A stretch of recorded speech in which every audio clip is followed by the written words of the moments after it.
Thank you all for coming and welcome to the January 17th meeting of the Glendale City Council in your neighborhood. And tonight our topic is Transportation Mobility Summit. So, Mr. Kasakian, can we have a roll call, please? Certainly. Council members Garpetian? Here. Najarian? Here. Sinanian? Here. Mayor Devine. Here. Madam Mayor, the agenda for the January 17, 2017 special public meeting of the City Council was posted on Thursday, January 12, 2017 on the bulletin board outside City Hall. Thank you. And the next? Next is a flag salute led by our Mayor, Paula Devine, followed by an invocation Please delivered stand. by Reverend Cassie McCarty of Glendale Memorial Hospital and Health Center. Oh, they changed it. Okay. I pledge allegiance to the flag of the United States of America and to the republic for which it stands, one nation under God, indivisible, with liberty and justice for all. Please remain standing for the invocation.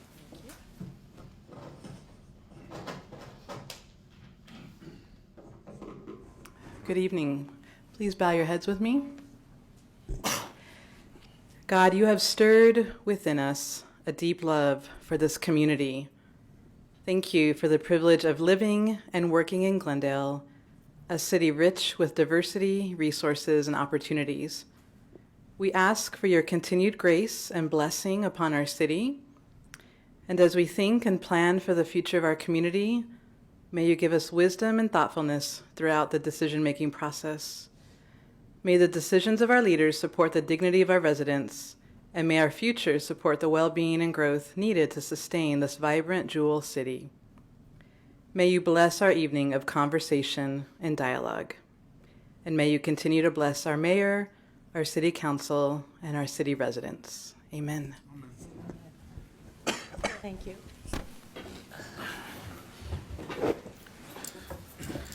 Madam Mayor, the meeting is now turned over to you. Thank you. Thank you. I want to thank everybody for being here tonight, especially our panel, and I would like to introduce them to all of you. Stephanie Wiggin is the Deputy Chief Executive Officer of Metro. We have Roderick Diaz, the Director of Planning and Development, Contracts and Purchasing.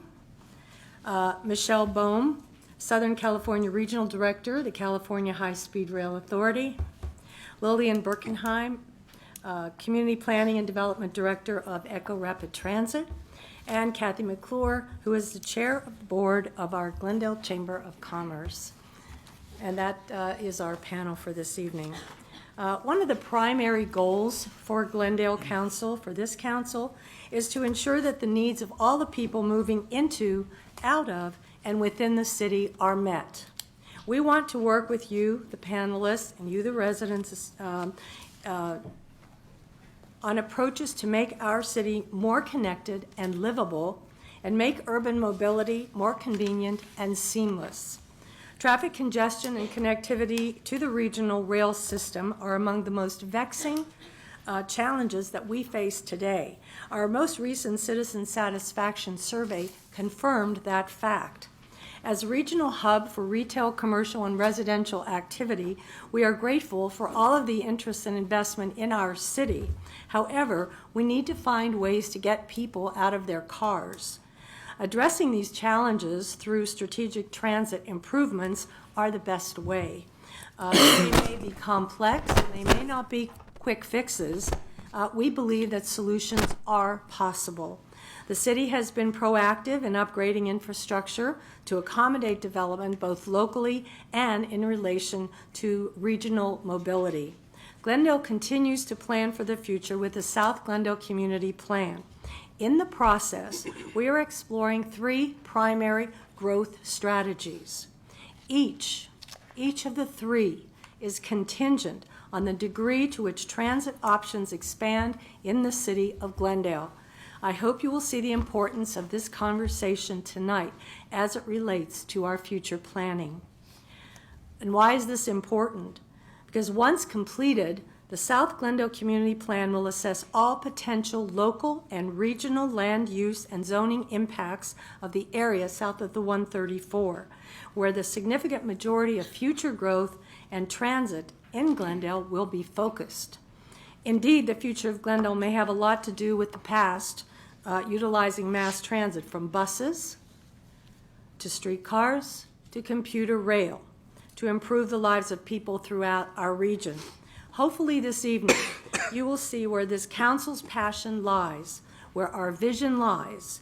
Well, it lies with connectivity and accessibility of transit in our community and the region, which will undoubtedly impact the future of our city. Thank you. And with that, I'd like to introduce Phil Lanzafame. He's the Director of Community Development here in Glendale, and he will provide a session overview for all of you.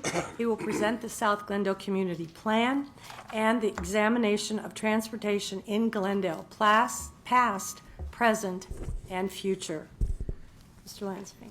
Thank you, Mayor Devine, and welcome everybody to tonight's Transportation Mobility Summit. As the mayor outlined, we are studying the South Glendale Community Plan. It is one of four throughout our community, and I'll touch on it a little bit more. But I do want to focus my comments.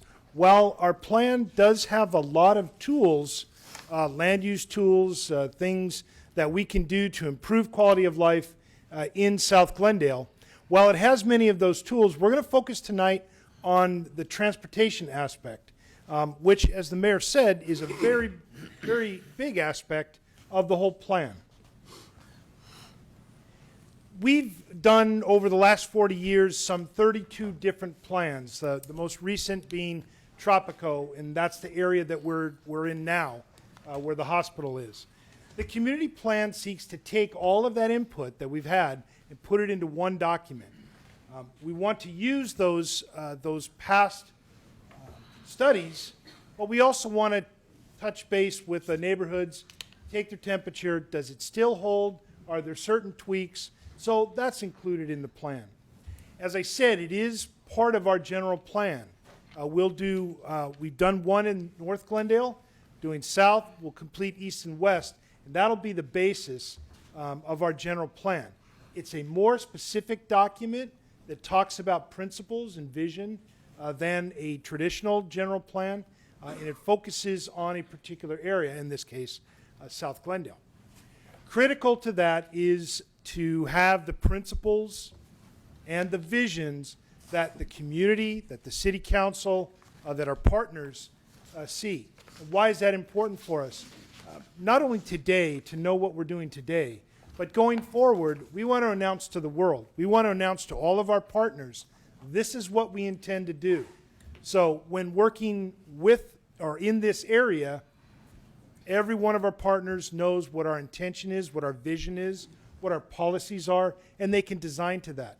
That allows all of us to start leveraging our different investments towards whatever it might be, but transit TOD type of development, transit-oriented development.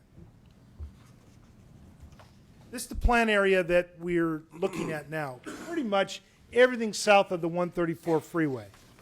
As I said, we did something up in the north, up past the college. This takes in a great part of the city. So it's an important area for us to concentrate on. You are sitting in the Tropico area. Excuse me. That's what happens when you have hearing aids and your phone goes right into your ear. Every phone call comes right to my head. You are in Tropico right now. With this map, we tried to outline some of the amenities that are here, some of the transit routes that exist, some of the transit amenities, like our Larry Zarian Transit Center. And as you start to look at this map and dissect it, each of these dots represents new development. Of course, we're here at the hospital. There's routes, transit routes that already exist. Amenities like parks. This is downtown central for transit. A lot of our infrastructure intersects here, and it's an important place. One of the reasons why our gracious host, we accepted our gracious host's invitation because it is an important part of our plan. What does South Glendale look like? These are the numbers. Most important, 75% of our transit users live in the South Glendale portion that we're studying today. 80% of those are renters, and there's an overwhelming majority that live in multifamily housing, not single-family homes. We're also home to the Americana and the Glendale Galleria, Brand Boulevard of Cars, another player that needs to be considered when we're talking about the different policies that we're putting forth in this document. And as I said, one of our main transit amenities, the Larry Zarian Transit Center, that has daily Amtrak, Metrolink, and Greyhound service.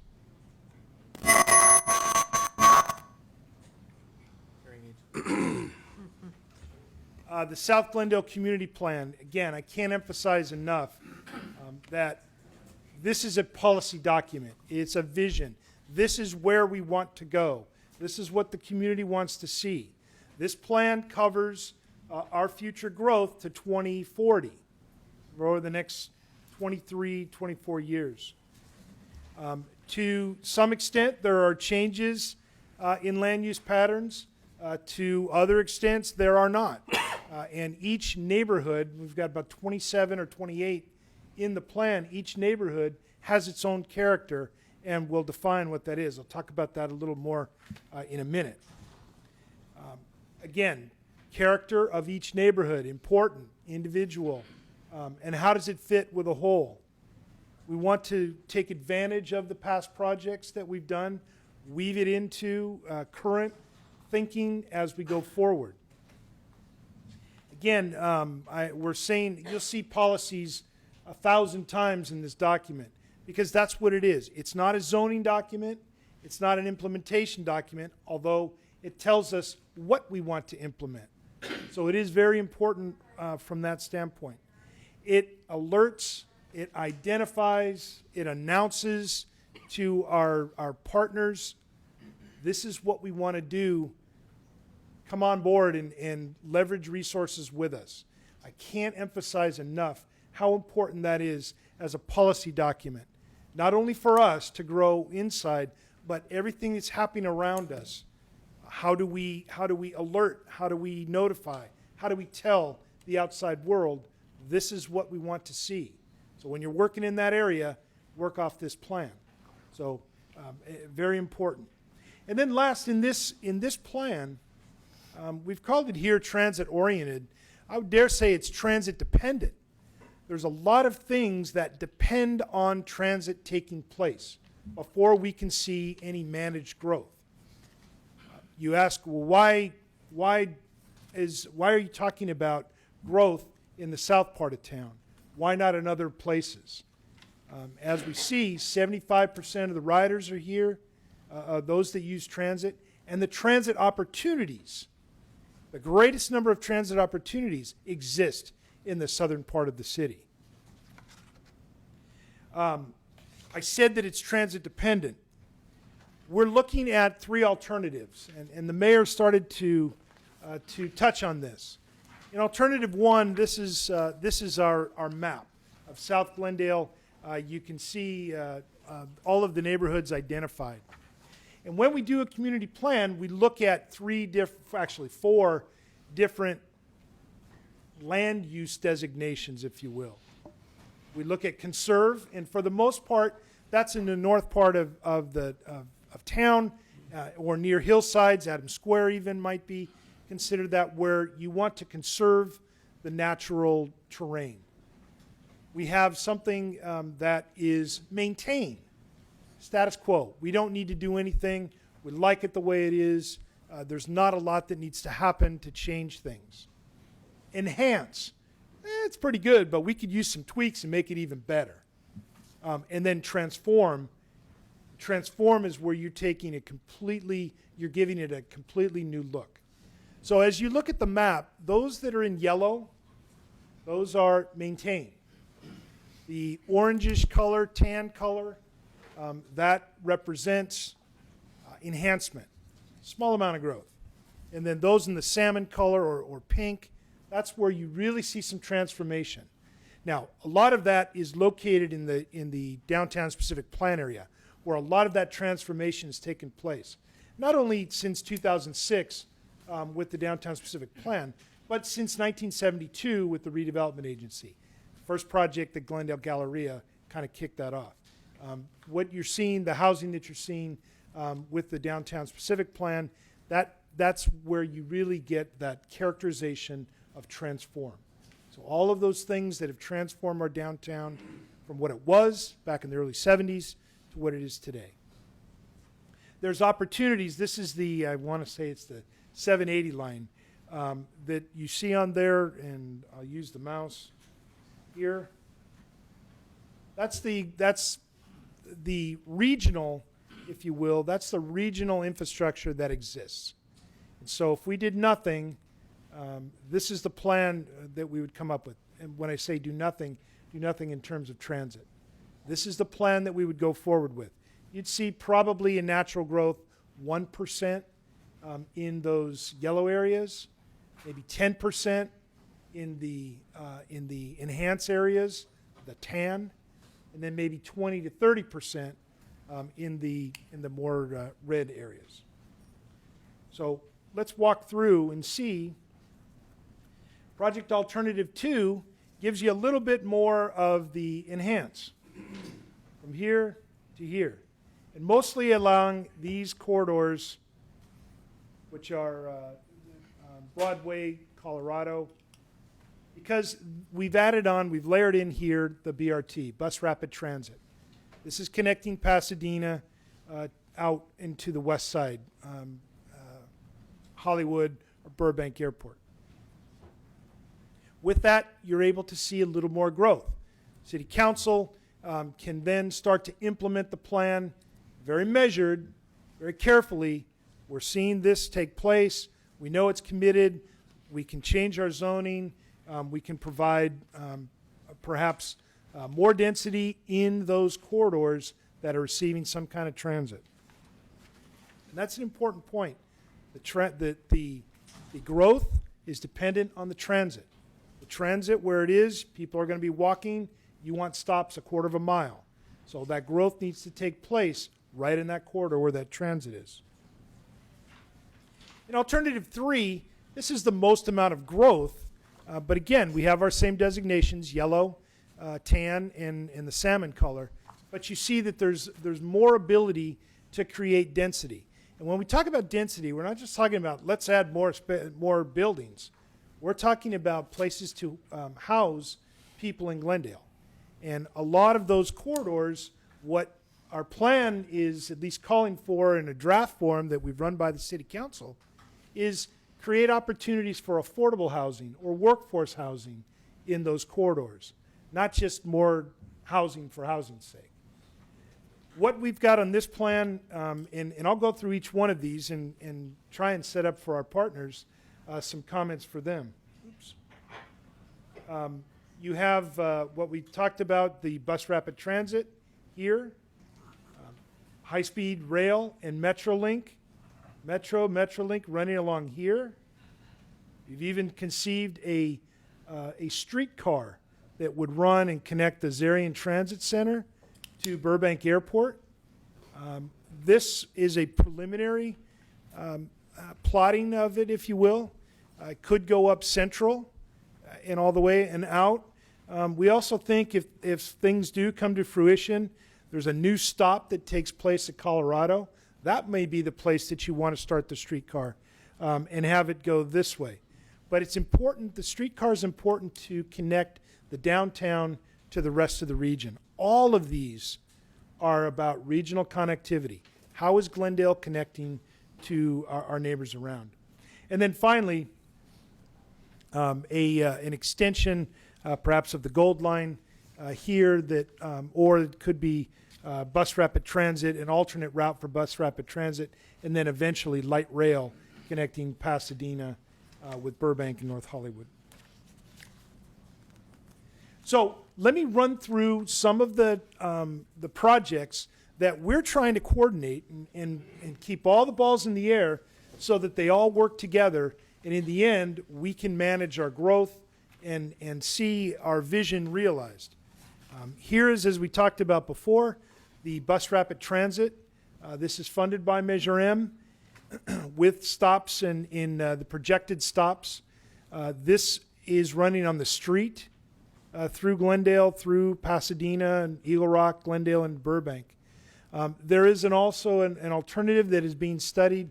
They may run along the freeway. We understand ridership is probably higher here, but you have a more direct connection along the freeway. So more to come from our partners later tonight. Additionally, these are high-speed rail in the gold and Metrolink in that turquoise color. With Metrolink, we believe that there's technology available today that there wasn't a decade ago that would allow Metrolink to operate more like light rail, more service, more stops because of the type of locomotive that they would use. Again, I'll invite, just leave that as a tease and invite our partners to talk more about those things. And finally, this is the last piece that we've talked about, streetcar. Again, this is a preliminary plan where we'd like to see it go. This is showing it up Brand Boulevard, but again, it could go up Central. These stops are representative of stops that you would have in to pick up. And this really is a local transit, local mover for people, all the way out to Burbank Airport.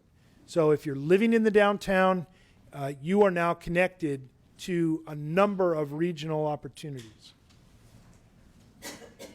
And finally, that bus rapid transit, there is a plan. It is some point in the future, but to extend light rail across and connect Pasadena with Burbank and Universal Studios. This is, again, you'll hear, you see it in Measure M, it's a long way away.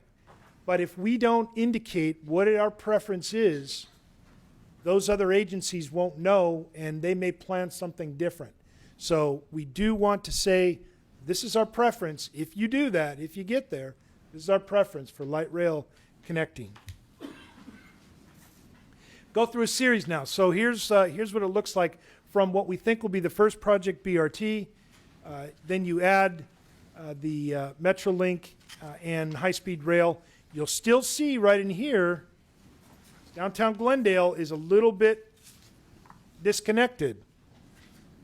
When you add that streetcar option, you got connection to many different modalities of transportation. And finally, the high-speed rail. The extension of light rail.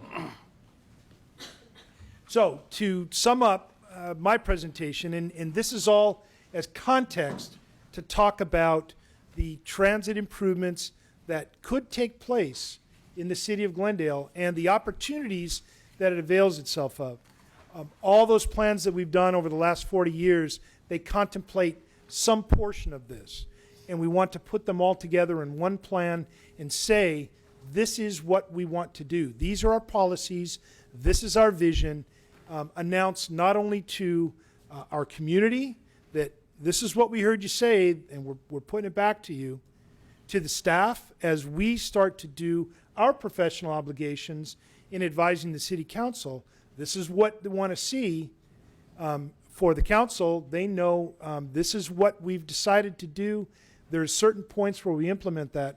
And then most definitely to our partners, not only in transit, in all aspects of local government, but for tonight's purpose, to our partners to announce this is what we intend to have happen.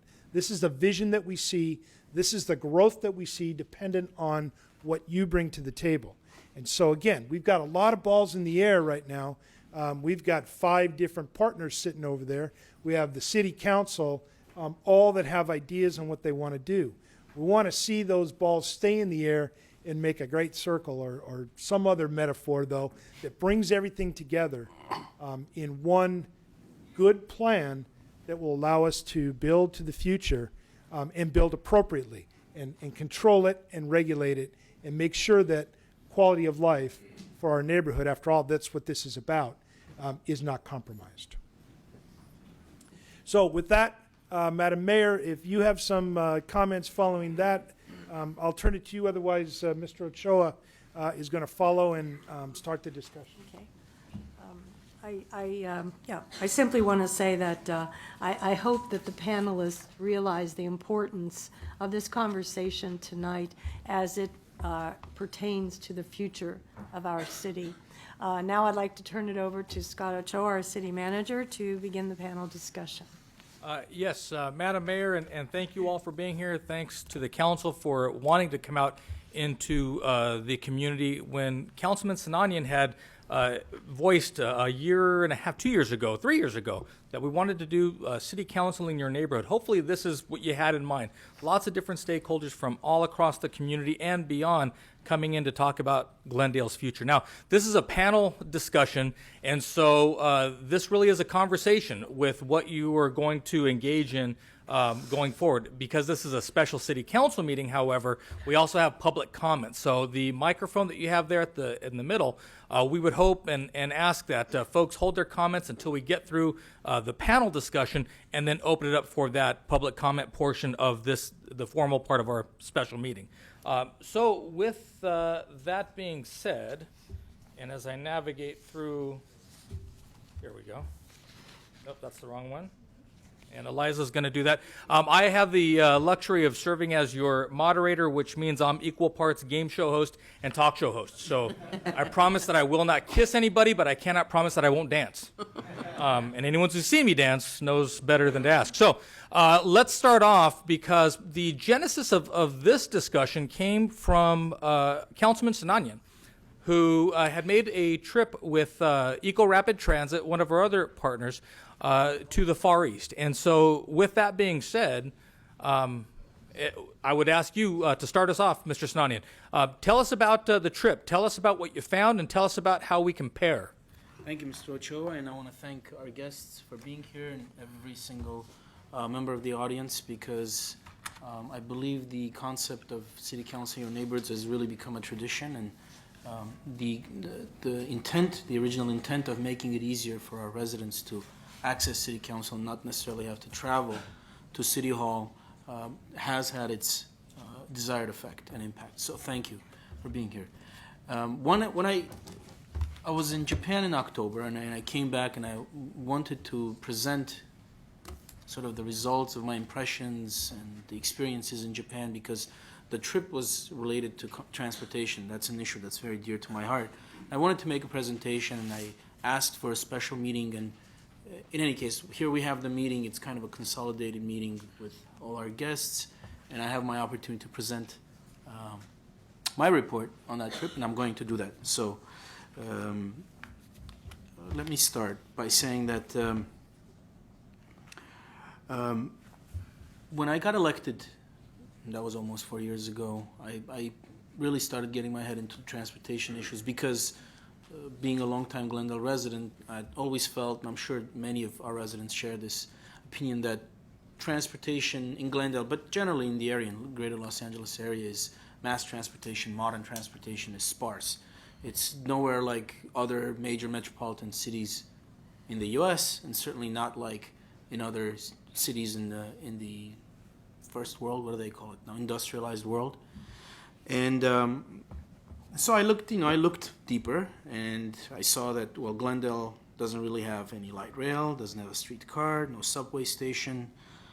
We have buses, but and we have Metrolink, which only has one station at the very southern edge of the city, which makes it impracticable for most residents of the city. So I thought, okay, fine.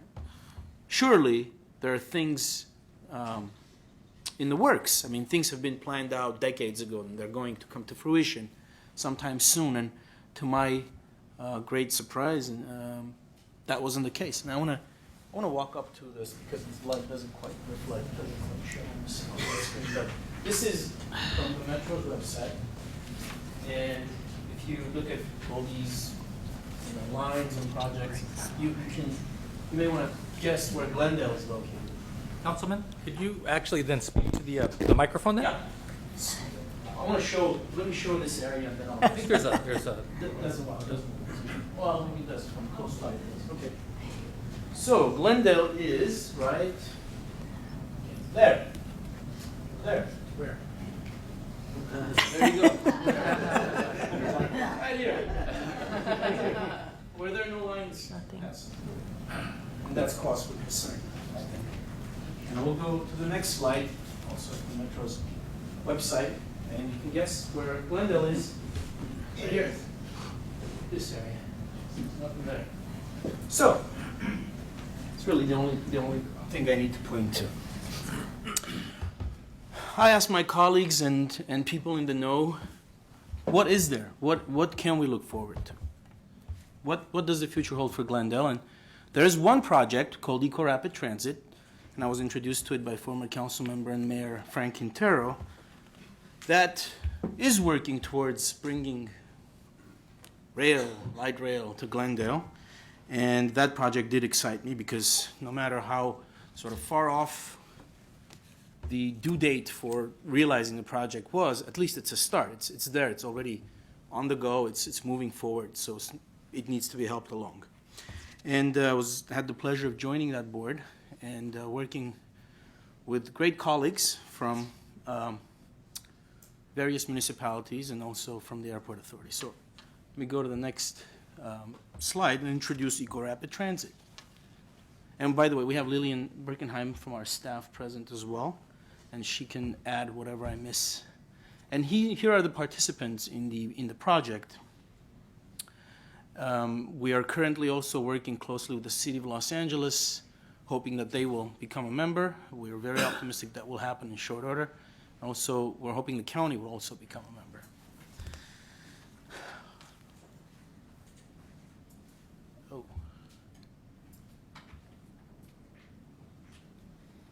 Oh, okay, so it's loading. I'm sorry, it's loaded. It takes a while to load.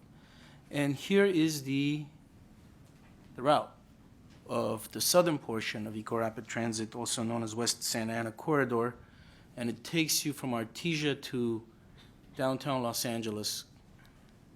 And I'm not sure if I passed over another slide or I think it's just the animations. just the animation of it. Okay.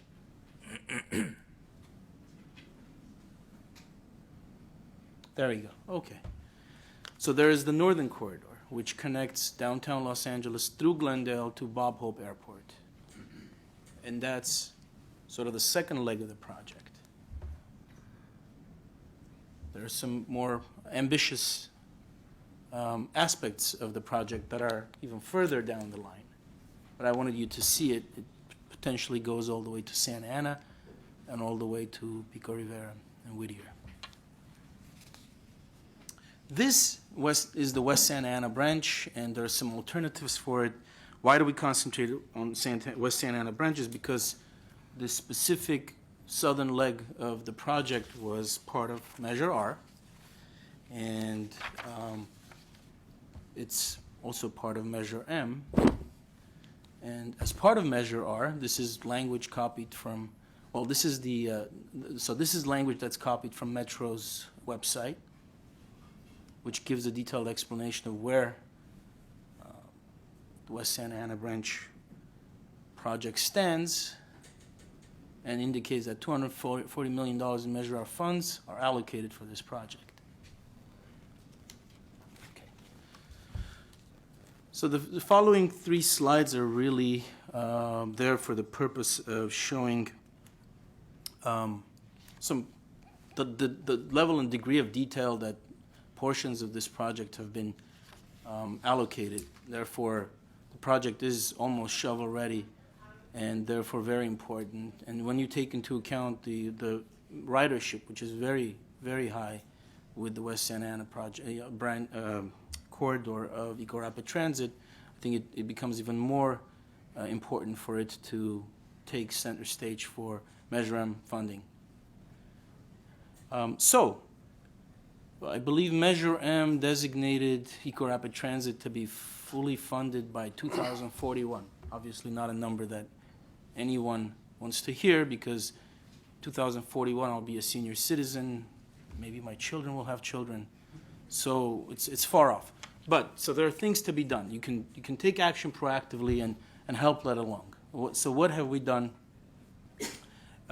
in that regard? We've become very aggressive, very active in reaching out to companies that are in the business of building rail and in the business of financing rail, and also into looking into private-public partnership arrangements in order to facilitate or accelerate our project, and it has indeed borne fruit. One of the entities which became interested in the project potentially is an entity from Japan called JETRO. And JETRO stands for Japanese External Trade Organization. They were at our summit, our transportation summit in the spring of last year, along with many other foreign entities, and they wanted to gain better understanding about eco-rapid transit, but at the same time for us to gain a good understanding of what Japan does in terms of rail, what their capabilities are, both professional, know-how, and financial. And therefore, JETRO arranged for a delegation visit to Japan, and off we went to Japan to see what it is that they can do for us to make sure that eco-rapid, those cities along the eco-rapid transit and the airport are part of a viable modern transportation project. And it's just a list of what was on the agenda. It's a short list because if I couldn't include the whole list because then I would have to show you all the slides, and that would take too long. But next is just a short report on JETRO. JETRO is a governmental entity that promotes Japanese business throughout the world.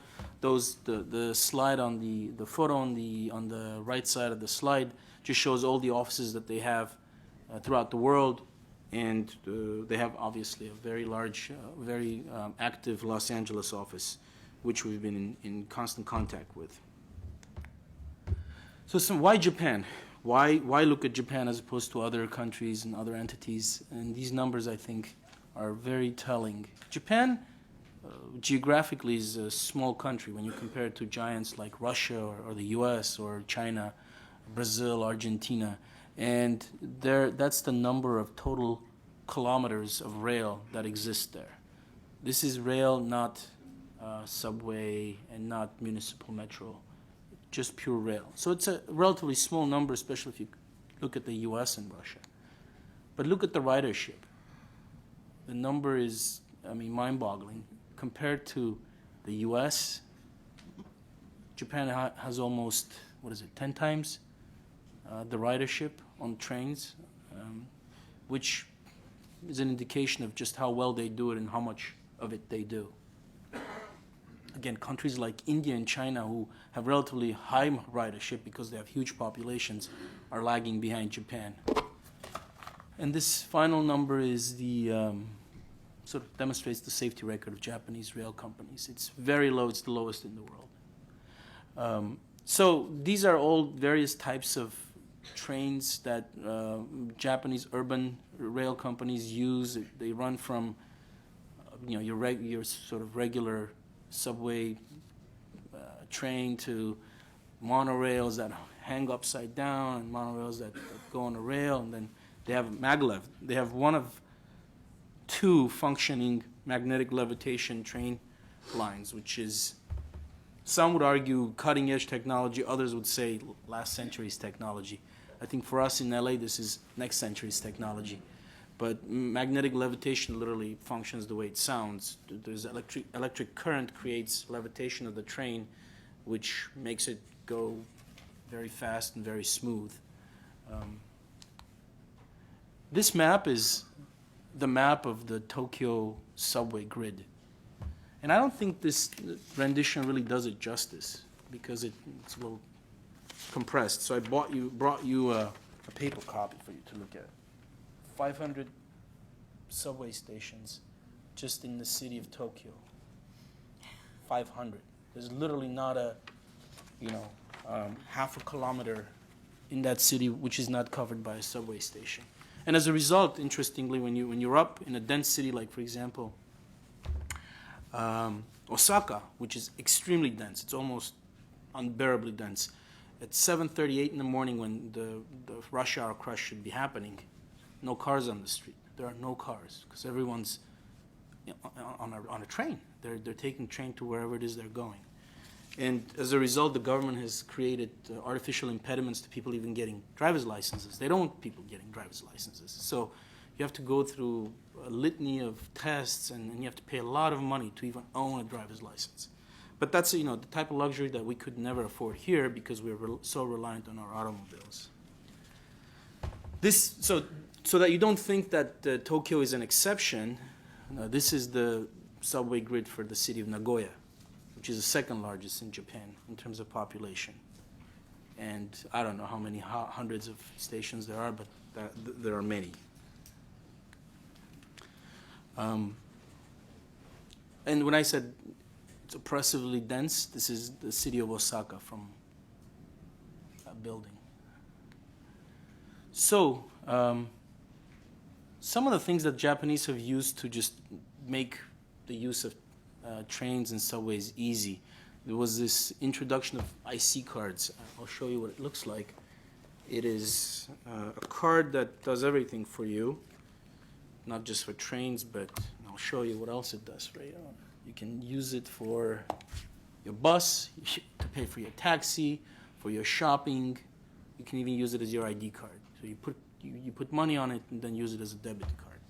But any train from any company, and there are many, many train companies in Japan, they've deregularized the train industry about 25 years ago, and as a result they have many competing train companies, but you don't have to own different cards for each one. It's just one card for everything.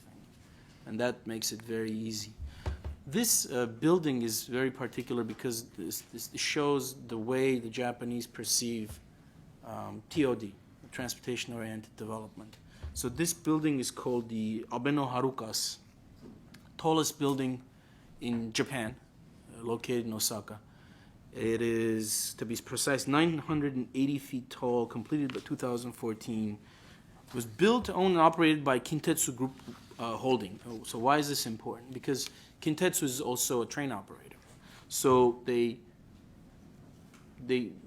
first few floors of that building is the Abenobashi Terminal, which is a major rail hub. All kinds of trains go through it. High-speed rail, metro, luxury trains that go very slow, and it's like a cruise liner. You buy tickets and you just ride and have a good time and look at pretty nature. And then on top of the terminal is a shopping mall, a 3-4 story shopping mall where you can get all your shopping done, including your grocery. You get out of the train, you have no reason to leave the building. You can get everything done and go home. And then 4 floors of nothing but restaurants. Home is upstairs. Right. 4 floors of nothing but restaurants. It's all restaurants. I mean, you have 200 restaurants to choose from. Hard to not come up with something that you like. And then there's the Marriott Hotel International, also in the same building. And that's how they perceive, and that's how they implement transportation-oriented development, which is something that we increasingly talk about here, but it's, our development has taken place. Like in Glendale, we're developed already. It's not like we're going to develop entire neighborhoods and we're going to say, you know what, we're going to put a train station there and then develop a neighborhood. Therefore, that train station can service the residents. No, there's no space left for us to build neighborhoods. Therefore, we have to now somehow figure out, well, where are we going to put our next century or this century's transportation hubs? So this, just to give you a perspective of how tall this building was, it was very hard to catch an angle that would catch the entire building. And this is an example of a luxury train called Blue Symphony. You buy a ticket and you're on it for 3 hours and just you get pampered the whole time and ride through very pretty countryside.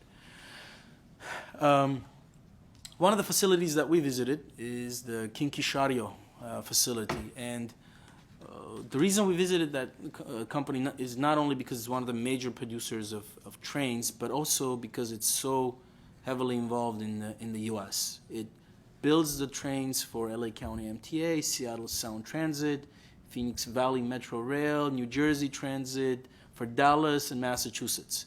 And until recently, until about 2 years ago, 2.5 years ago, the train assembly facility was located in Massachusetts, but once they got I think the metro contract, they moved everything to El Segundo. So they're Japanese. There's a Japanese company locally that actually puts the trains together. And an interesting question is, and I think our new president would probably have a few things to say about it. Well, why don't we buy American? Unless someone can correct me, there's not a single American company that produces trains, not cargo trains, but for passenger trains, for the passenger train market. It's shocking that our country does not produce passenger trains. So we rely on the Japanese trains, German Siemens trains, on Swedish trains, French trains, everything other than American. And Kinkishario, this is the list of all the different trains that they produce or can produce if you want it. They will design whatever train it is that you want, however you want your train to look for you, and they will produce it that way. So they will serve your very specific interests as they do throughout the world. This was a meeting that we held with, it was a summit. It was a transportation summit that JETRO organized with the Japanese Overseas Railway System Association called JORSA. So they have a railway system association, a Ministry of Land and Infrastructure, major rail manufacturers like Toshiba, Kawasaki, Hayashi, Soji, Mitsubishi, Sumitomo, and all we talked about was Los Angeles, all we talked about was Eco-Rapid Transit, about Glendale, Burbank Airport, and tried to get their interest and get their buy-in into Eco-Rapid Transit.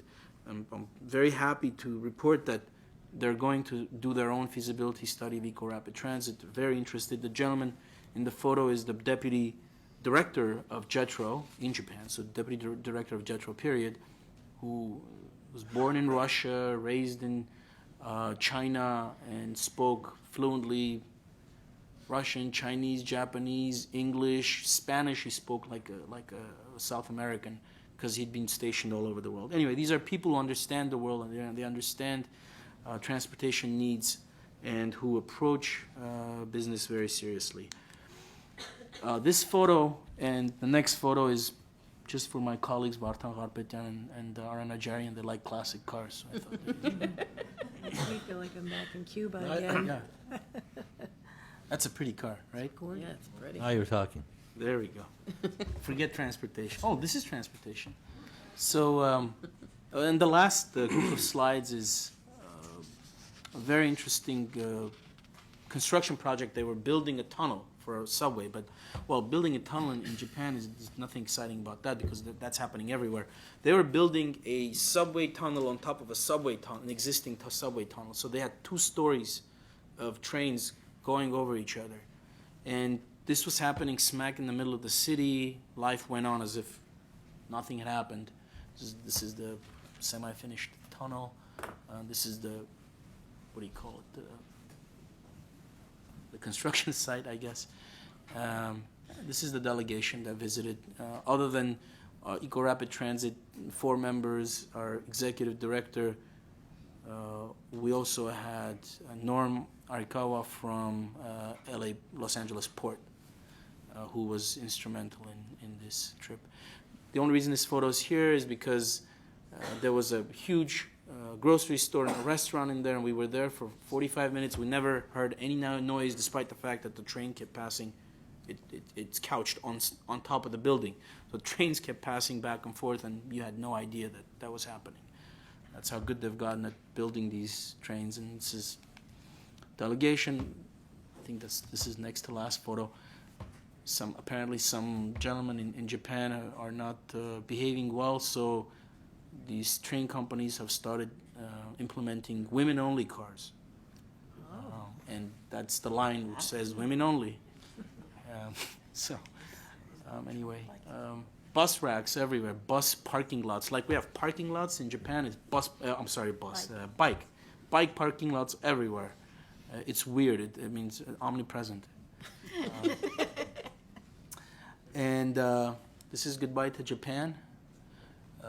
So coming back to the issue of transportation in Glendale, I'm very hopeful. I believe that we can cooperate with all the authorities, all the interested parties in our area, because at the end of the day, we all stand to benefit from better transportation, better mass transit, and also very excited to report that as a result of our hard work and our aggressive sort of pushing of our project forward, Metro has received in the last 4 months 3 unsolicited proposals to accelerate the West Santa Ana corridor, and that's huge because these are all well-known large entities that obviously know something that I hope everyone else finds out about.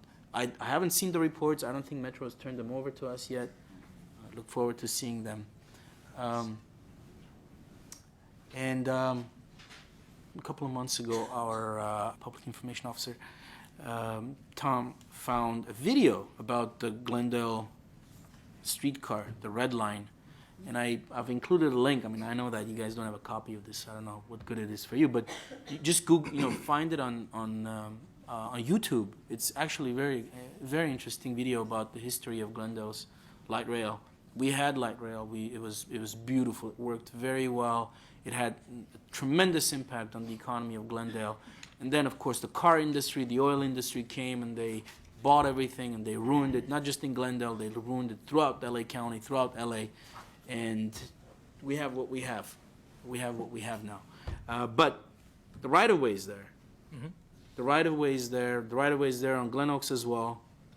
So, again, if we can own this issue, if we can grasp the importance of having modern mass transit in Glendale, there's no stopping us. We can implement this. We can come up. There's always a way. There's always a way where there's a will, and that's my message. And I think part of your question was, how does this compare? How does Japan compare to us? I'm having difficulty finding some avenues of comparison. There's no comparison, none. We're probably good 70, 80 years behind. Hopefully we catch up fast. Thank you, sir. Let me tee off of that because there's some jargon that gets used a lot of times in transit circles. Measure R, Measure M. So either for Stephanie Wiggins or for Mr. Najarian, who, if you don't know, Mr. Najarian is one of our council members, also a Metro board member. Can you give us a very brief primer on what Measure R was, what Measure M is, and then we'll kind of tee off of that and build on some of the comments from Mr. Snanian. Well, let me start, and Stephanie, you could fill in. Measure M was the voter-approved half-cent sales tax increase, which passed in 2009.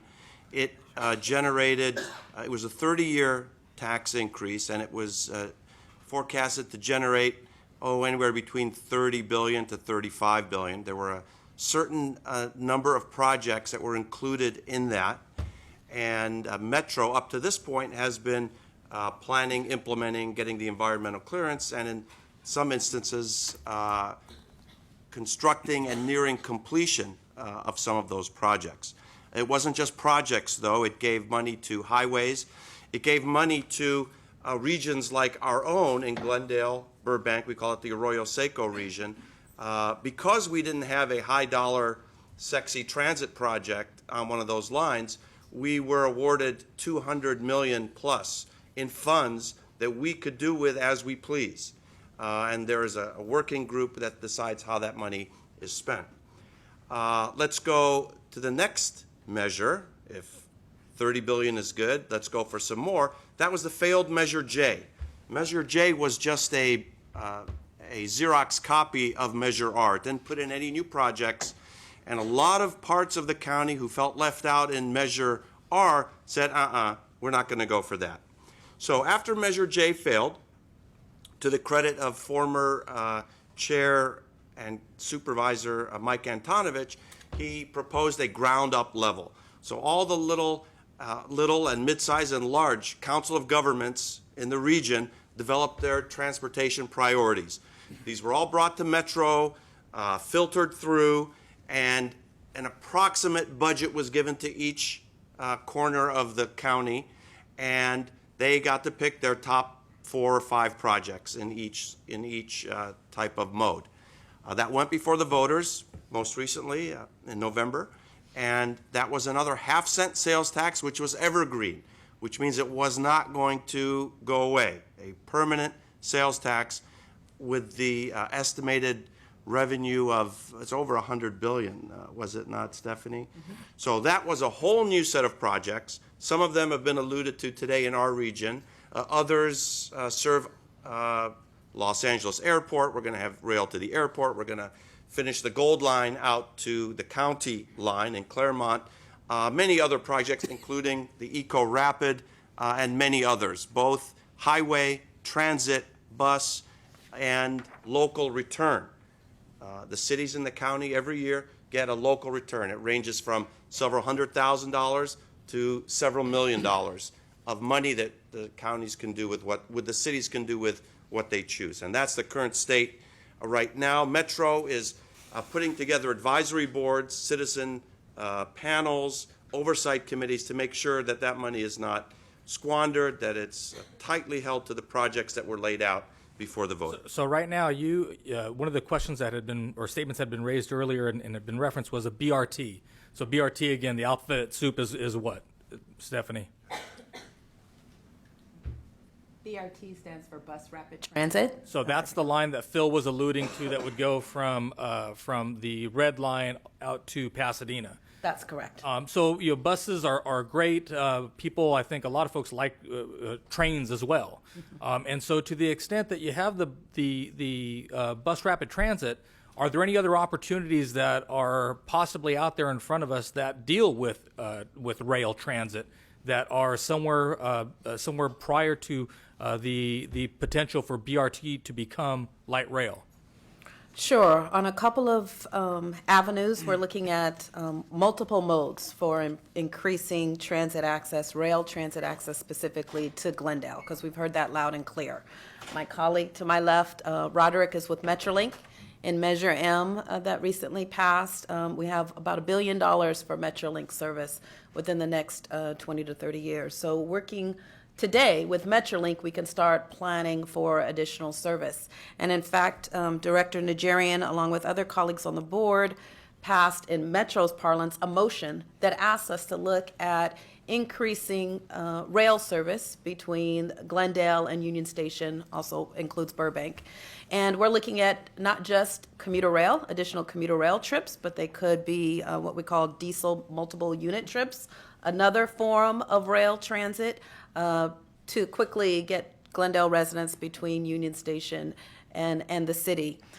We also, another kind of form of rail, what the councilman alluded to, again, because of Measure M, we actually have identified $35 million available starting next fiscal year for capital funds for streetcar and circulator projects. So we are in the process of developing those guidelines. They would be a first come, first serve, but that's another avenue for cities who are forward thinking like Glendale. Yes. Let's put a pin in streetcar until Mr. Garpetian comes back. He's been very much focused on that as Mayor Devine. But I am curious, though, you talk about Metrolink, and a lot of folks are talking about Metrolink service, but it's oftentimes the Metro folks and even high-speed rail that has to coexist in this right-of-way. From Mr. Diaz from Metrolink, how do you run Metrolink trains in a way where they can accelerate, decelerate, so you can have light rail type of service in this corridor? So this is actually I guess, an interesting opportunity that we're looking toward at Metrolink. We just completed a strategic plan earlier this year, and part of what was revealed in our outreach to the public was a desire for more frequent service in the midday and in the evening time so that our service becomes a lot more useful, similar to light rail. And the weekends, I got to say. Yeah. And the weekends. And weekends, for sure. So this is kind of a quest that we have, and certainly on the technology front, there are some opportunities available. Stephanie alluded to the idea that there are vehicles called DMUs, diesel multiple unit vehicles, that according to recent rulemaking by the Federal Railroad Administration, they may be getting toward the point where you don't need a waiver for certain of those vehicles to operate in the same corridor as Metrolink locomotive pulled trains. So those types of vehicles may provide, if our partner agencies like Metro choose to invest in them, an opportunity to fill out our schedule, so to speak. We have 30 trains in each direction along the line that serves Glendale now, but they're not evenly spaced or throughout the day. Now, Yeah, if you want to go into downtown in the morning and come out in the late afternoon, evening, Yeah. that's about it, right? yes. So you're talking about more than that. Yes. And so we'll certainly be partnering with them and with the High-Speed Rail Authority as the infrastructure gets planned to explore opportunities to make the service more frequent, more reliable. And I want to highlight one of the advantages of Metrolink and kind of regional rail as a kind of a layer within your multi-layered transportation plan is that there are already services that extend to Orange County, to Riverside County, to northern Los Angeles County, to the San Fernando Valley. And then one important project that Metro is also planning is the Link Union Station project. So if you imagine the investment in vehicles, the investment in infrastructure, the investment in safety treatments all up and down the line, you may be able to get frequent service from Glendale up to the Antelope Valley, up to the San Gabriel Valley, up to the San Fernando Valley, and then down with direct trains through Union Station to Orange County. So that's part of a vision that with many different projects combining can serve that purpose. So how far away is that? You talked about your strategic plan. I mean, are we talking 20 years? Are we talking 10 years? Are we talking... Okay, that's where we get into what Metrolink is as a partnership. We are a partnership of 5 member agency counties, of which Metro is one of them. It's our significant. They fund almost half of our budget and almost half of our capital expenditures. So that is somewhat dependent upon kind of the local agencies deciding to invest in those types of activities. And certainly they're pursuing capital investments on their own to make it happen. So we don't have a commitment yet as to when that will be, but that's certainly a goal that we're working with our partners to think about and to work with them and cooperate with them in as they make investments such as Link Union Station, such as investments in additional service. Sorry, Stephanie? Scott, I'd just like to add, as part of getting to a clear answer to your question, we have started the study looking at these various forms of providing additional rail service to Glendale, which also includes looking at adding 2 additional stations within the city of Glendale. So there's not just a reliance on the current Zarian Transportation Center. My understanding from one of our experts, Jeanette, in the audience, is that once we retain a consultant, it should be about 6 months, 6 to 9 months, and we'd be able to come back to the city council and the community with some feedback and next steps. That's a relatively quick timer. You guys are talking about a lot of train traffic in that corridor. I want to come to Michelle to talk about safety, because we're coming up on the anniversary, a very somber anniversary of the Metrolink derailment. And a matter of fact, I think we have some very good news by way of a quiet zone that the council's been pushing for those 3 stops, the 3 crossings north of the 134. And that is going to be when, Tom? Where's Tom Lorenz? The 25th out near Pelanconi Park to commemorate that and announce that we are the 3rd quiet zone in the county of Los Angeles, thanks to the folks that you see here. But Michelle, tell us a little bit about safety. Sure. So we are looking at an 800-mile all-electric railroad for the state of California that would link Southern California and Northern California.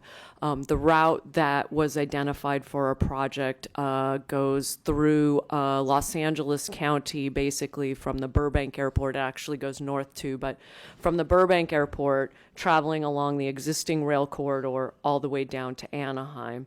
And one of the most valuable pieces of under public ownership right now and private ownership is that rail corridor. If you think about it, we do have a tendency to think about everything in the context of a freeway, right? We have freeway corridors all over the county, and we periodically take a look at those and understand we have a need, a greater demand, and we add lanes to add that demand. we're coming to the end of our ability to add those lanes. And this is something, though, that we need to look at these rail corridors through the same lens, basically. Take a look at these and see, are there ways that we can maximize the benefit to the public, not just one service, but any service in there, and modernize these corridors. So at the same time that we're looking at these corridors as potentially increasing our mobility, we're also looking at them to increase the safety of them and to modernize them and make sure they're in a state of good repair.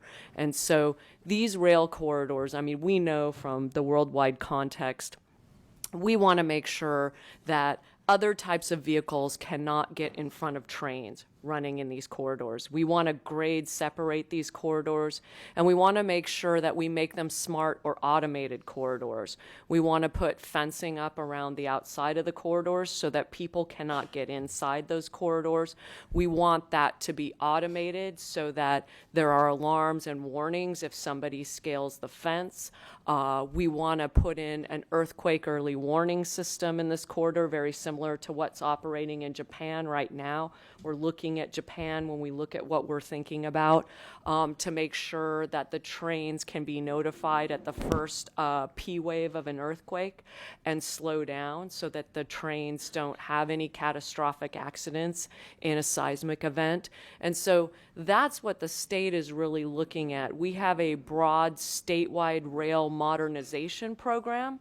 Bringing high-speed service to the state is a part of that, but we want to multiply the benefit of that investment by bringing this additional safety to our existing corridors.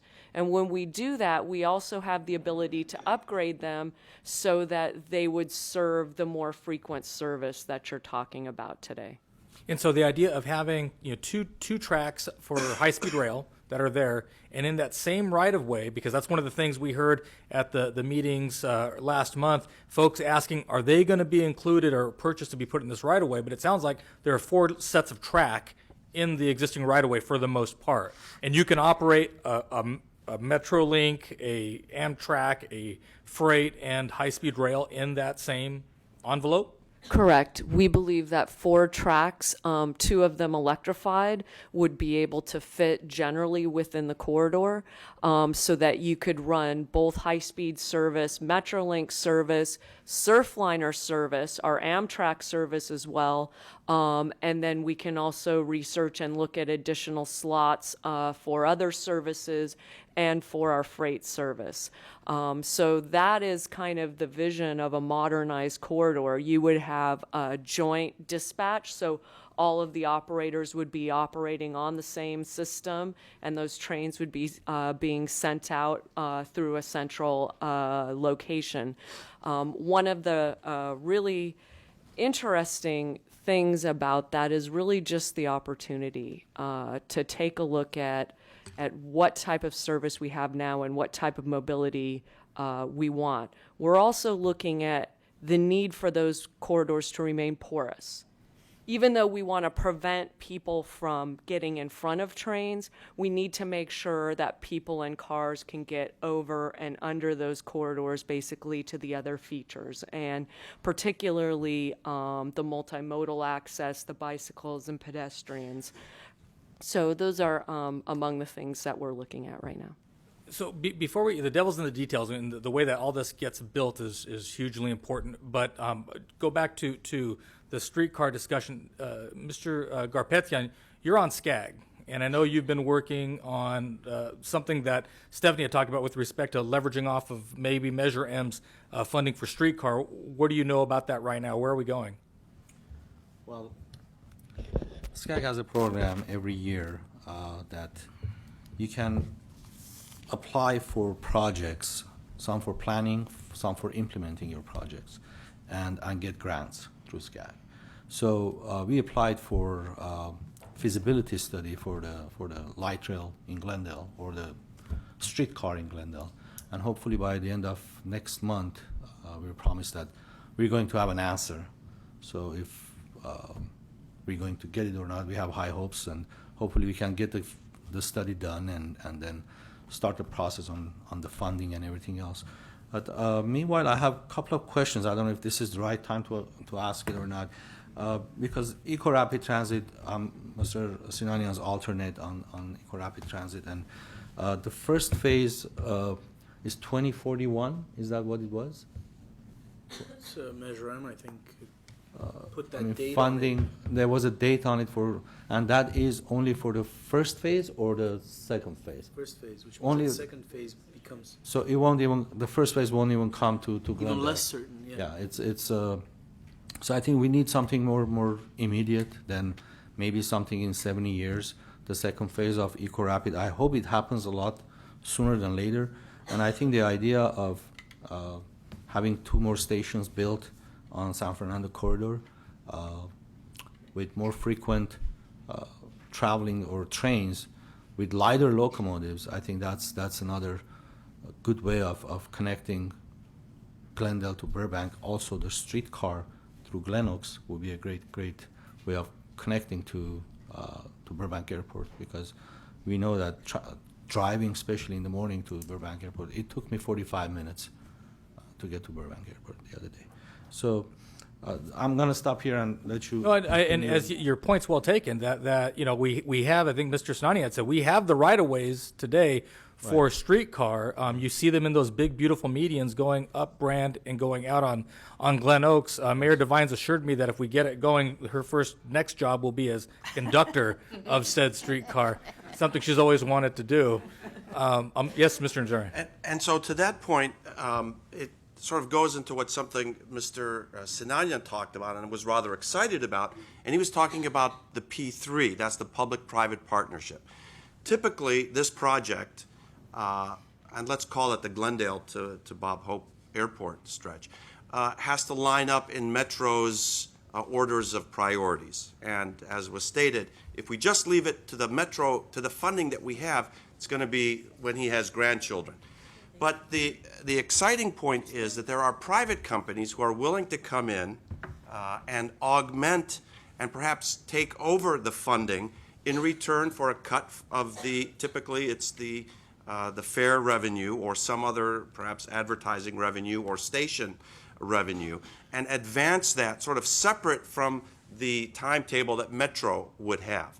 So that's the interesting thing. Our new CEO at Metro, Phil Washington, had great success with this in Denver, running a line from the city, downtown Denver, to the airport.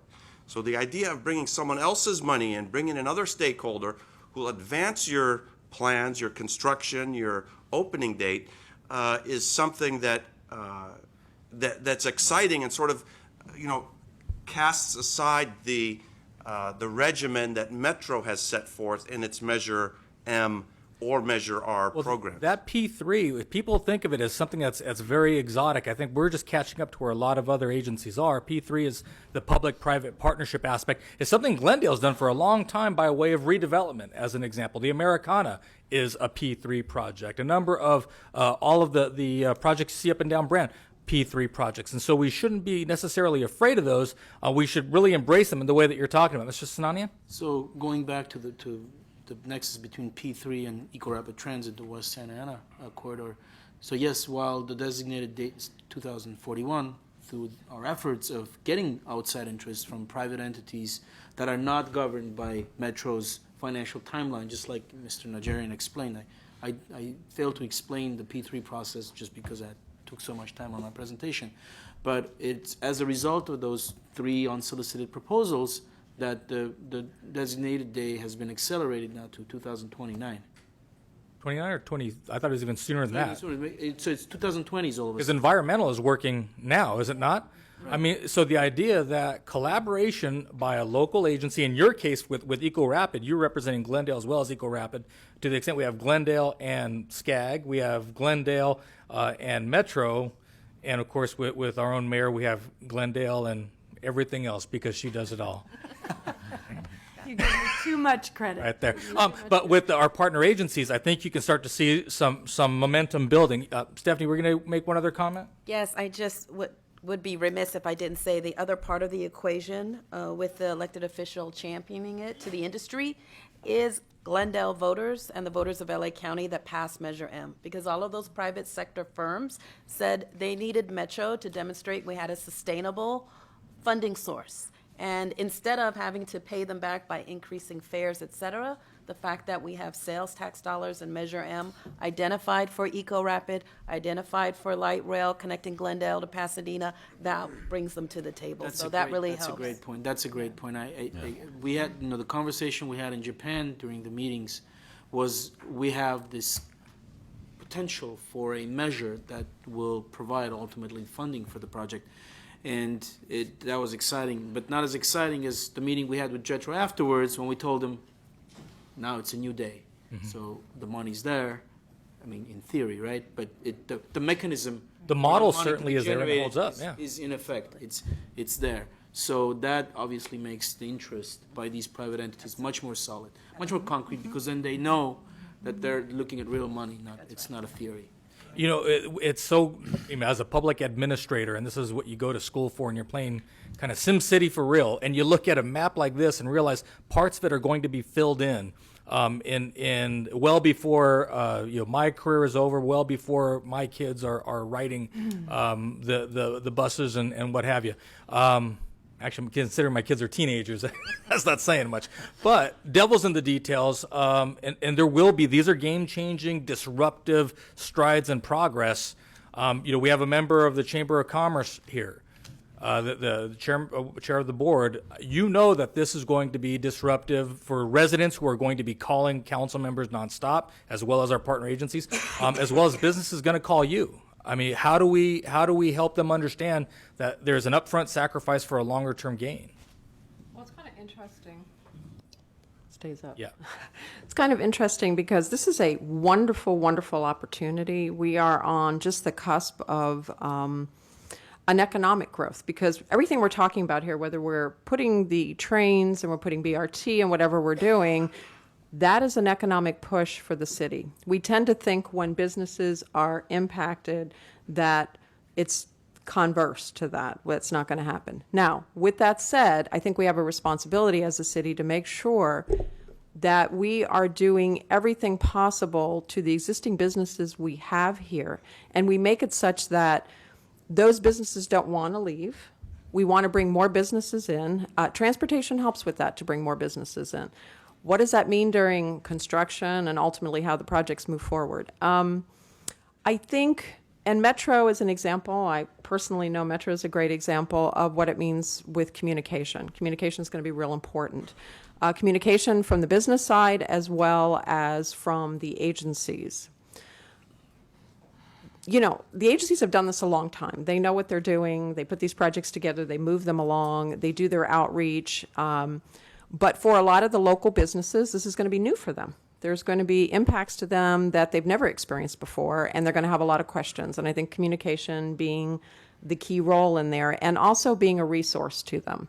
And ourselves as the chamber and the city to show them that they have those resources at all levels to be able to reach out and ask the questions they need to. How do we do this? What are some ideas that we can use as far as accessibility to our business when the construction's going on? Are there some ideas? Can we do flex hours as employers? Can we look at shuttle systems to help us move people, park in one area, move people in another? So I think there are great ideas out there. This is nothing new. These are lessons that have been learned on other projects and other big transit infrastructure growth.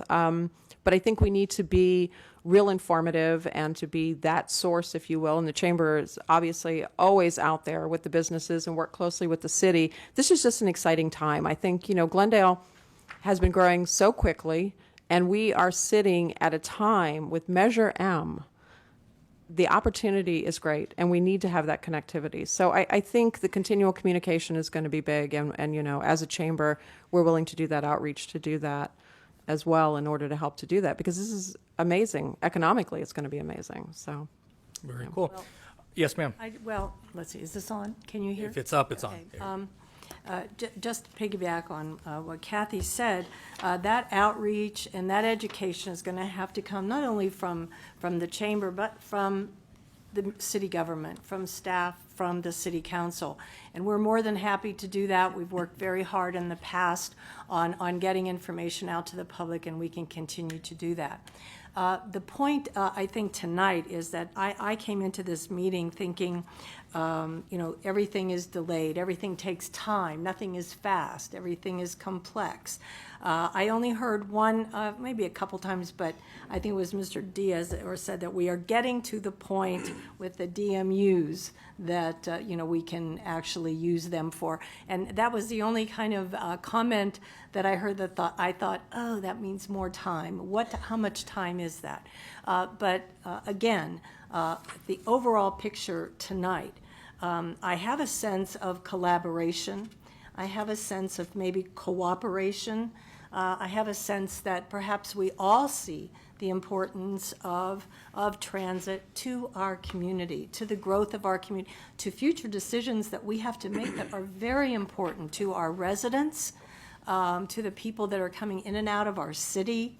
And this is not just a Glendale, we're a destination now, and so we're impacting this whole region, and people want to get in and out of our city, and people want to live here. They love living here for many reasons. So I think it's really important that we work together and try to accomplish this exercise in better transit, accessibility, and in our community, convenience, a seamless transportation exercise for our residents and for everyone in the region. I think it benefits all of us. Well, and to the extent that, the Mayor Devine is our liaison to the Arroyo Verdugo COG that was referenced by Mr. Najarian.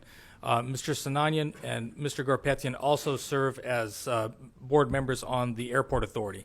So to the extent that Glendale has its bases covered, provided that we go beyond that cooperation and actually collaborate with our partners, I agree with Kathy. It's a very exciting time. I got the angry eyes from Mike Garcia because we're supposed to, we told folks 7:30, and if we're going to have public comment, we need to do public comment. So I see Leo collecting public comment cards. If it's okay, unless there's somebody on the panel that wants to have a closing statement, we can do that. If not, we'll go to the cards. And after that, I'm hoping our panelists will stick around for a little bit and answer questions one-on-one if anyone wants to talk with them one-on-one versus having to come up to the podium. But if you do come up to the podium as you're called, all we ask is you give your name and ask your question. Yes, sir. I just want to state that I was reelected to the MTA board just a week and a half ago, as well as selected to be the second vice chair of Metrolink. So to the extent Glendale will have a seat on those two boards at least for the next, well, I don't want to. This isn't the time for politicking. But as long as anyway, we'll have a seat on those boards, and God willing, for we'll get more to the years. cards. We'll get to the cards. And with that, I will certainly relinquish my Wink Martindale role as moderator and turn it back over to you, Madam Mayor. And wink I will not be, okay? So let's start with John? Yes. Let's do, will 2 minutes be enough for each one of you? Maybe. Okay, let's do 2 minutes. Let's do 2 minutes. We have 1, 2, 3, 4, 5, 6, 7 cards. And then You I'll wanted welcome. 5 earlier. I want you to know Oh, that. well, And I said it'd be up 5. to you. Oh, no, 5. Okay, John Cosambo, 905 Alma Street. I'm in the Pelanconi zone. I left several of you with a copy of my, what did I call it? Christmas. Charlie Brown Christmas. We've got a little big surprise about whatever the new group is that's going to be doing the crossings at Dorn and in the Atwater area. That they said they're not going to do anything till Dorn until everything is done. And it should have been closed or it should have been one way in 2012, according to the CPUC document. We're talking about 12 years after that now. They're not even going to put the one-way in. One-way in would have allowed for wayside horns. So as far as any quiet zone goes, you're not going to have a quiet zone on 1 mile on either side of Dorn because they have to blow the horns a mile ahead of any non-safe crossing. Dorn, even if they put the one-way in, still won't be a safe crossing, but they're going to put in wayside horns, which would do away with the need for the train horns. And it's just ridiculous that it takes this long for something so simple as to put a one-way in at Dorn. And Glendale signed the document for the mediation. Pelanconi signed the document. And for some reason, some group comes in and says, oh, we don't have to do that. We're just going to tear it out of the page. And that's just ridiculous. Okay? Any questions? Thank you. Just like Lucy pulling the ball from Charlie Brown again. Too many years. I know it was a long time. Thank you, John. Stephen Mateer. Good evening, and thank you very much for coming out to the community. It means a lot to be able to engage with you in different settings.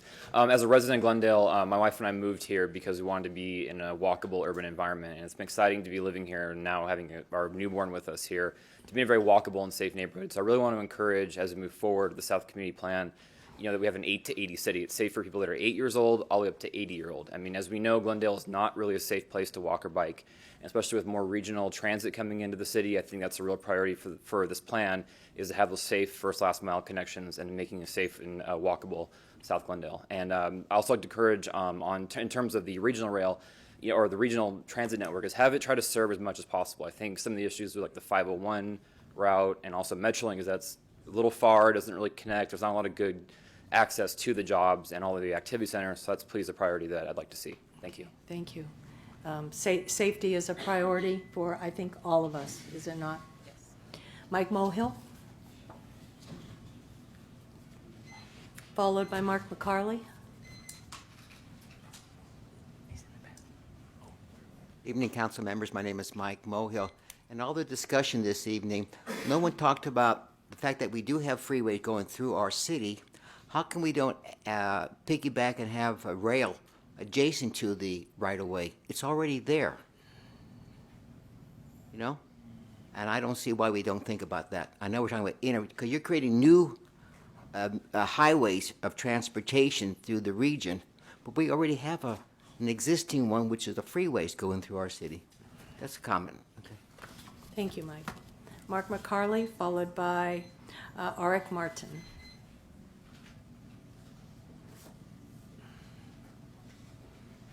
Thank you, members of the Council and Transportation Committee. I was just thrilled to hear what you said.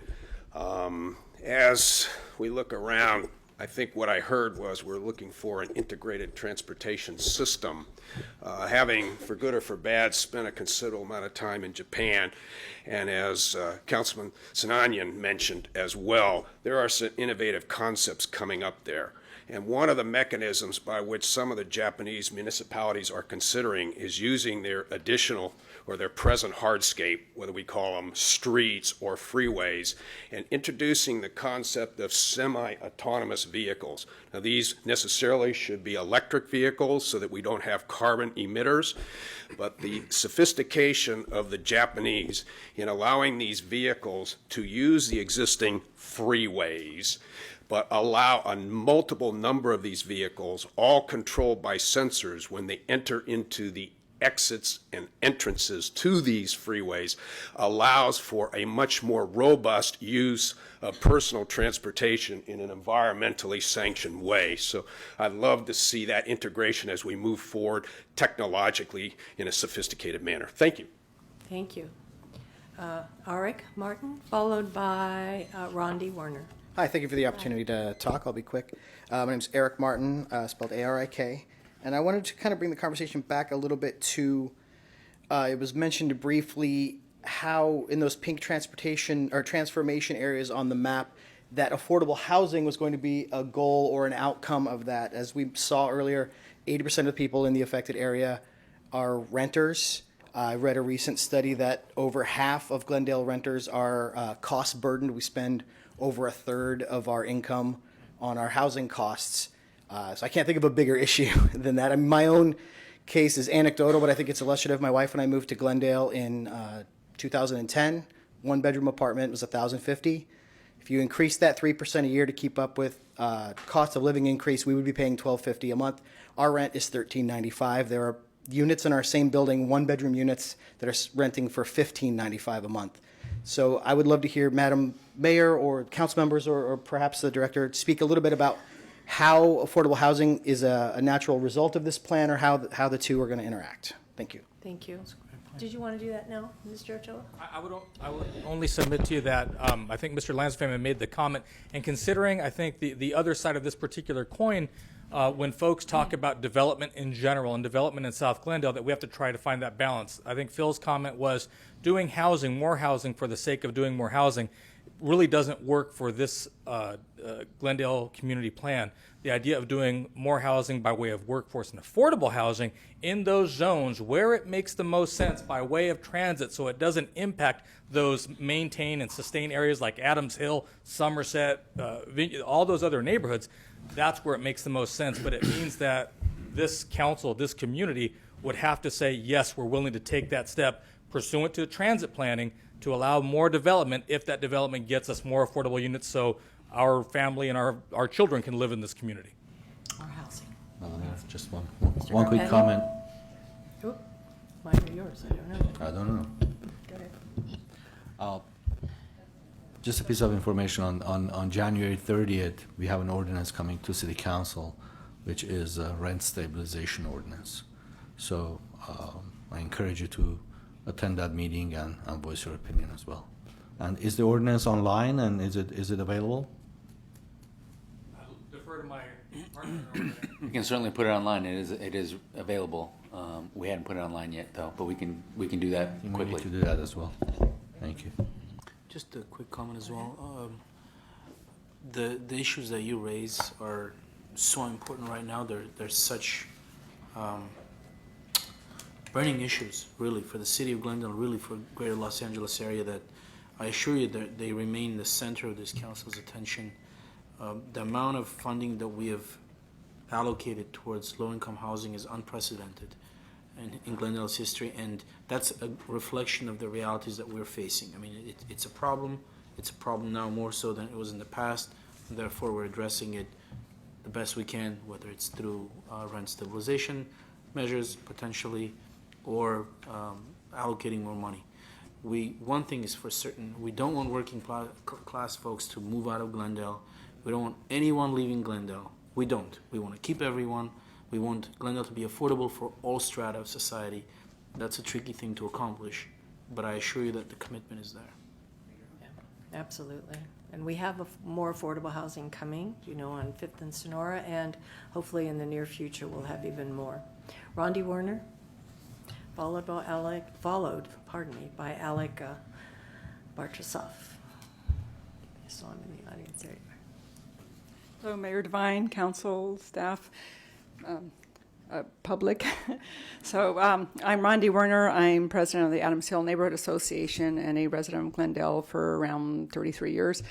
I've been dreaming of a wonderful public transportation system. I've traveled all over the world, from Tokyo to Hong Kong to Paris to London, on these wonderful transit systems, and also in New York and Washington and Chicago and so on. And I've always thought, how come LA doesn't have an integrated system? So it's nice that these conversations are being held, but as you can see, no one can even tell us when these will open. In the meantime, the citizens of South Glendale are concerned about the transit-oriented development that is coming down the pipeline that the state of California is pushing also.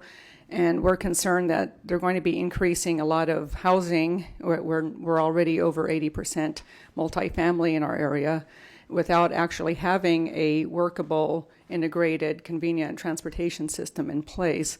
So we're urging the city staff to please consider the plight of the people who are leaving Glendale because of the overcrowding. It's not just affordability that is driving people out of Glendale. I've been knocking on doors lately a lot, and people are taking the opportunity to express their concerns and telling me about their plans to move out of Glendale because they just can't take it anymore. So please consider that.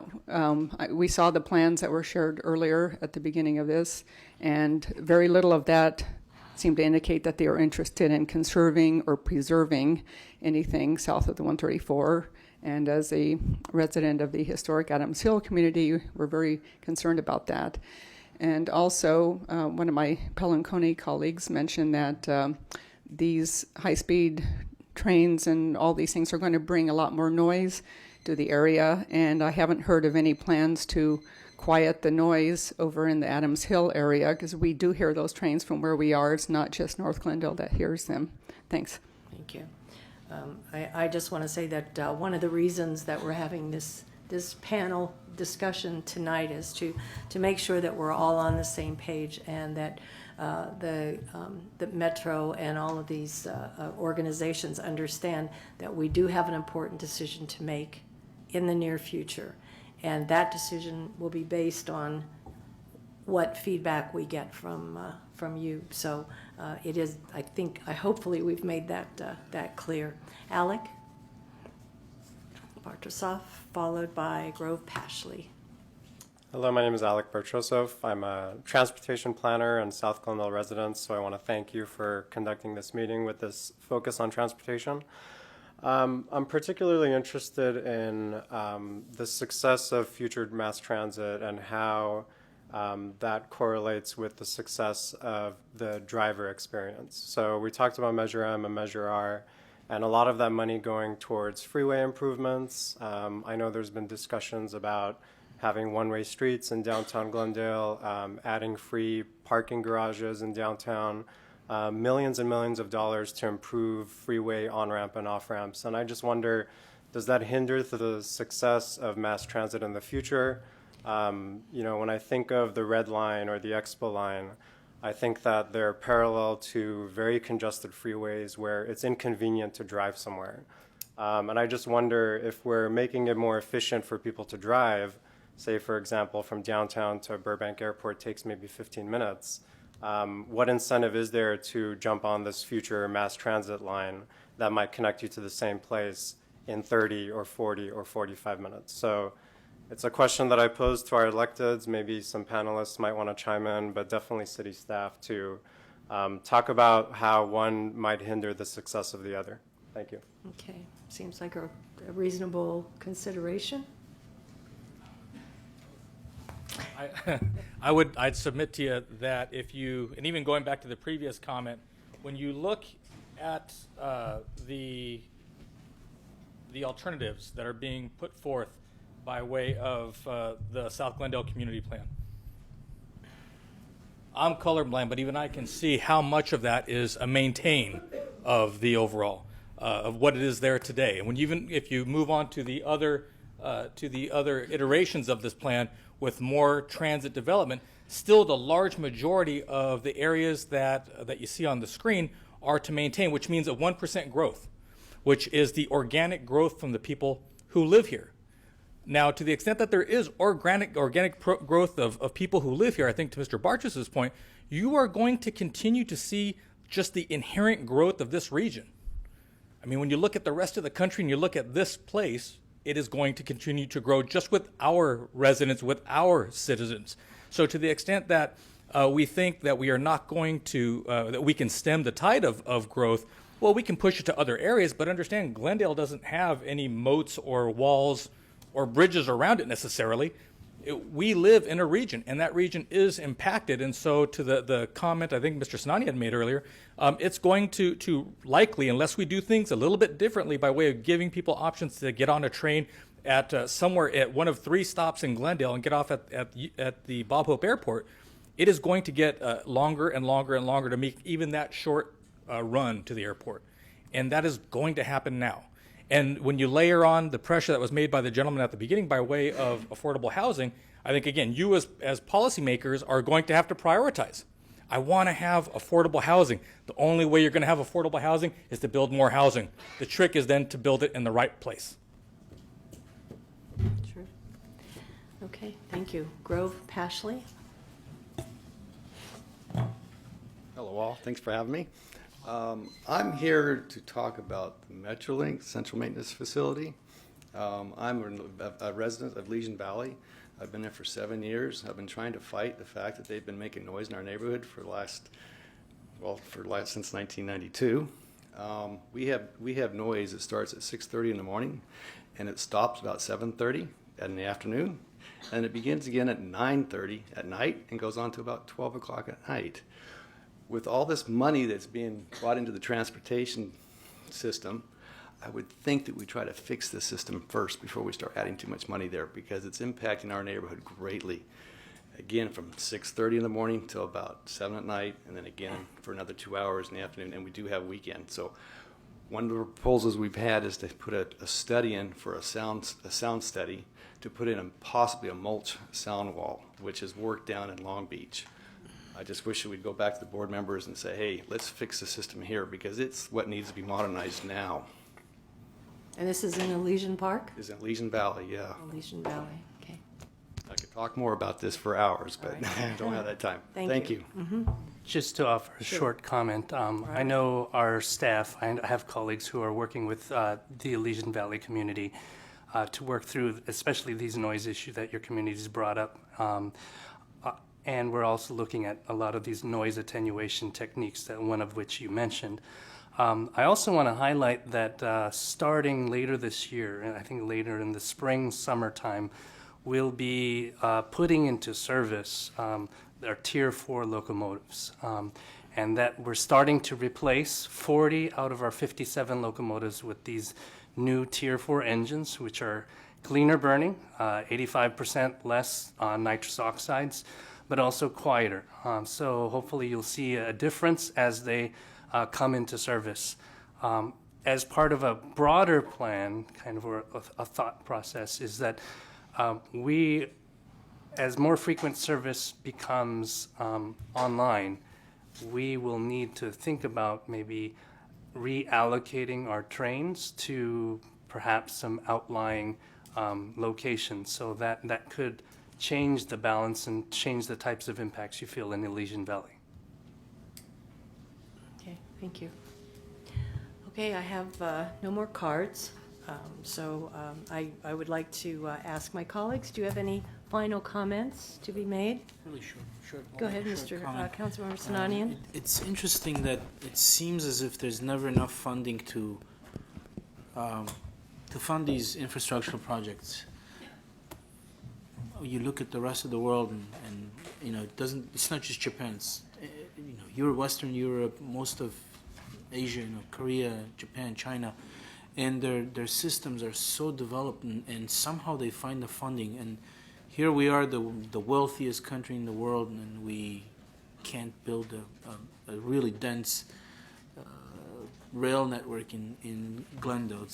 I don't understand how that happens. I think it's just it's a matter of, and the gentleman was talking about the freeways, and we're throwing all this money at the freeways. It's a way of thinking. We just haven't really accepted the fact that freeways and automobiles are not the future. Those are not efficient ways of getting around. They never really were, and they're less so today. In Japan, in the last 10 years, when it not only did they go through the Great Recession that we went through, but in general their economy has been depressed. It's a depressed economy. They call it depressed. I don't know. But somehow they have completed not tens, not hundreds of subway stations, but entire lines in that 10-year period. So why is it that they're able to? Why is it that Western Europe is able to and we're not? And I just hope that we can all just sort of collectively accept the fact that we need to allocate more funding towards more modern means of getting around transportation, and just get on with it. Just do it. Councilmember Garpetian. I want to thank everyone who's here tonight. Also our panel, it was very educational for me as well. Something I want to put out there is the funding is not the only issue we have. Sometimes the regulations as well. If you look at the draft 2016 Air Quality Management Plan, we have to have the emission reduction by 2030, another 55%. And all these large projects cannot comply with some of this new regulation. So it's not just one or the other. I know funding is the most important one, but we need to also look at the regulations and say, how can we have our cake and eat it too? We all want to have a clean air, and we all want to have the rail, and we all want to have a better life. But I think the regulations are one of the other hurdles that these projects will have in the future. Thank you. Councilmember Najarian. Yeah, I'll just I mean, sometimes it is very frustrating when you have plans and you have the need for transportation and you just can't get it done. A lot of it is our current and the current situation with our Environmental Protection Acts. It involves many levels of evaluation. In China, believe me, when they wanted to put their high-speed train, it was done in a year and a half. I think Michelle Beam perhaps wishes we had the Chinese style, but that runs roughshod over the individual's rights and perhaps our environment and other interests. Metro is building the West Side Subway, and the intention is to get it from where it currently stops at Wilshire and Western all the way out to UCLA, obviously one of the most congested corridors. Metro has been hamstrung by the Beverly Hills School District for over a year, and they challenge us in court time and time again. And this is for something that goes over 100 feet below their property. So it's very frustrating, but it's just the environment that we've created and our process for getting things done. I can say to Alex's remarks, I think building new freeways has fallen out of favor with the Metro Board in general. We're in favor of tweaking certain interchanges. We learned a lesson from the 405 freeway where we added a carpool lane. It cost us, with litigation included, close to $2 billion, and the travel time is longer than it was before we started that. A lot of that's due to something called supply induced demand. That means if you build an extra lane, that person who used to take transit, who used to carpool, who used to get up at 5 o'clock, says, I don't need to do that anymore. There's that extra lane of traffic, and more people hit the freeways. But we're working through it. There's no other region of the United States that has as many major transit projects underway as LA County does, and that is going to continue with the advent of your votes for Measure R. That's going to continue for the next 30 years. We're just lined up. It would be great to be a construction worker or an engineering firm right now because their work is cut out for them. And hopefully, I think there's hope with our younger generation who don't want to have a car all the time, who are willing to use alternative modes of transportation, walking, biking, Uber, transit, buses. So there is hope. But we are behind. We're way behind, but you can see everyone here is focused on making our transportation better and boils down to improving all of our quality of lives. So that's the way it is as I see it. Thank you. Thank you, Councilmember Najarian. I think it's obvious tonight that the City Council, I think our transportation partners, our residents, all understand what's at stake. The time has come to take those plans off the shelf and just do it. And let's get started. Make those plans a reality. I know I speak for the entire council when I say that as a team, we will pursue this vision of accessibility and connectivity in earnest. So I want to thank all of you for coming, for listening, for sharing, and for just being here. I would like to do one more thing before we finish, and that is I want to thank Glendale Memorial Dignity Health for allowing us to have our In Your Neighborhood meeting here tonight. So if I can have, is Wayne Heron still here? Oh, Jack Ivey is here as well, both Go of to you. the top. Okay, Jack, I didn't know if you were still here or not, but I have a mayor's commendation, and it says, in recognition of your continued partnership with the City of Glendale and hosting community events, I commend Dignity Health, Glendale Memorial Hospital and Health Center, for your contribution and efforts to help promote an informed and engaged community. On behalf of the City of Glendale, I'd like to thank you for your support and wish you continued success. Thank you, Jack, very much. All right. Thank you to the entire.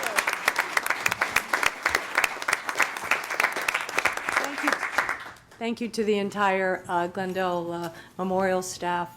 We appreciate it. Do I have a motion for adjournment? So moved. Second. And we are adjourned. Thank you. Thank you all.